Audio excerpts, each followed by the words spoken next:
Olá pessoal, tudo bem? Hoje nós vamos aprender a produzir uma resenha crítica. Mas antes, a gente precisa entender o que é uma resenha crítica. Pessoal, uma resenha crítica é um texto que vai fazer uma análise, uma apreciação sobre um livro, sobre um filme, sobre uma obra de arte, sobre um produto cultural. Só que para a gente escrever uma resenha crítica, nós precisamos ter muito repertório, ter muita informação sobre essa obra, para que a gente não cometa nenhuma falácia, para que a gente não cometa nenhum erro de análise. O que nós vamos fazer aqui hoje, nós vamos dar sugestões a respeito da produção de uma resenha crítica dentro da proposta escolar. Pessoal, o leitor, quando ele vai pegar uma resenha para ler, ele quer saber geralmente a respeito de um livro, ou de um filme, ou de um teatro, que ele está com vontade de assistir, ou que ele está com vontade de ler. E geralmente esse leitor, ele não faz ideia de quem tenha escrito essa obra ou de quem tenha dirigido esse espetáculo. Por isso é nossa obrigação localizar esse leitor em relação aos diretores, em relação ao autor, em relação à trama em si.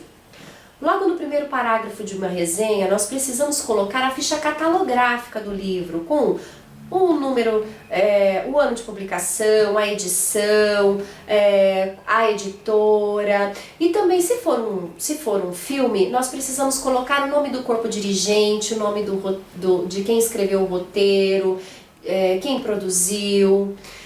Para quê? Para que a gente possa ganhar credibilidade frente a esse leitor. Agora, também precisamos colocar ali as características escriturais mais marcantes desse escritor, ou então o título da obra mais memorável que esse escritor tenha já publicado. Por quê? Para que o leitor faça uma referência de quem seja esse escritor, esse artista.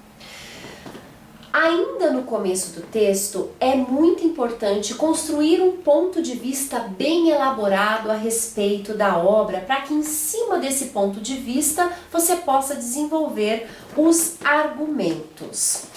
Para o texto escolar, é importante que esse ponto de vista seja claro e bem localizado no início do texto, para que não haja nenhum tipo de dispersão de ideias ou de falta de coesão entre as ideias. Veja, nós precisamos localizar esse leitor em relação à trama. E essa trama, ela deve vir por meio de um enredo, por meio de um resumo muito atraente. Nós precisamos resumir essa trama de uma forma atraente, com um ar de mistério, para que esse leitor tenha vontade de saber sobre essa história, para que o leitor tenha vontade de ler essa história e saber o final dela, né? Só que isso não é suficiente. Para a gente defender a nossa tese, nós precisamos de argumentos muito convincentes. Um exemplo de argumento muito convincente é o argumento de valoração. O argumento de valoração é aquele que vai dar valor à sua tese de uma maneira clara e de uma maneira muito coerente, quase incontestável.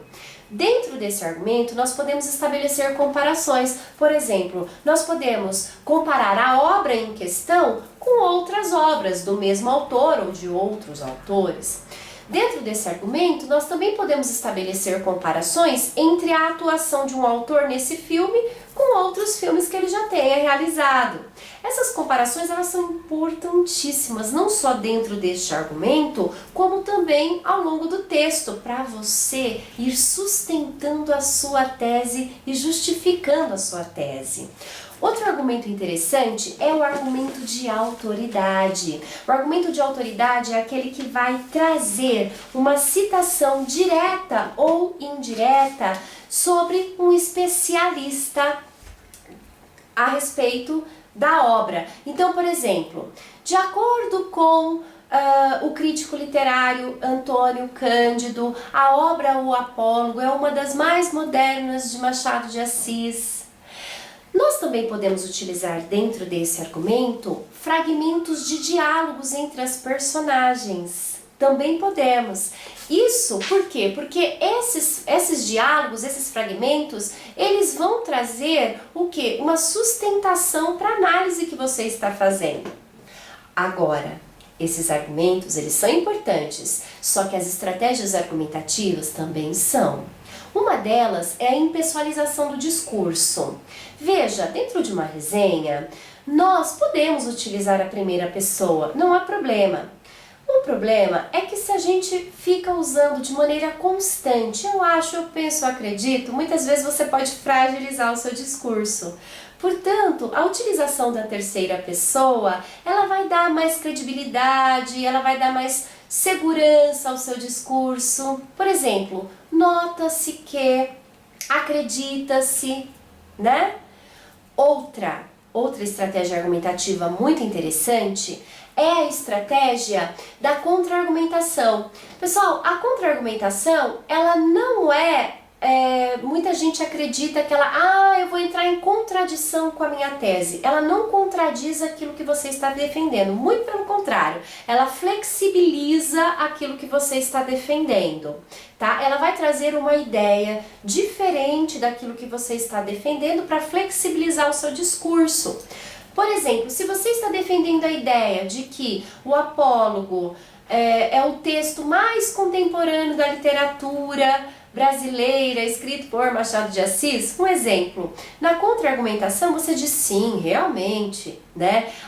O Apólogo é um dos textos mais contemporâneos da literatura, pois traz uma crítica muito atual, só que ele vem num formato antigo, porque ele vem dentro de um formato fabular. A crítica é contemporânea, mas o formato é antigo. Então veja, você está colocando aqui uma ideia diferente, né? Um olhar diferente. Isso dentro da resenha. Para finalizar o seu texto, claro que nós devemos retomar a nossa tese, mas a gente tem que tomar cuidado para não ser repetitivo demais. A gente retoma a nossa tese, sim, com uma linguagem sutil, mas principalmente no desfecho é importante a gente deixar para o leitor uma reflexão. Quais são os ganhos que o leitor vai ter ao ler essa obra? Quais são as vantagens que ele vai adquirir assistindo a essa peça? Sempre deixe uma sugestão interessante, uma reflexão interessante no desfecho da sua resenha crítica. Um abraço e boa produção!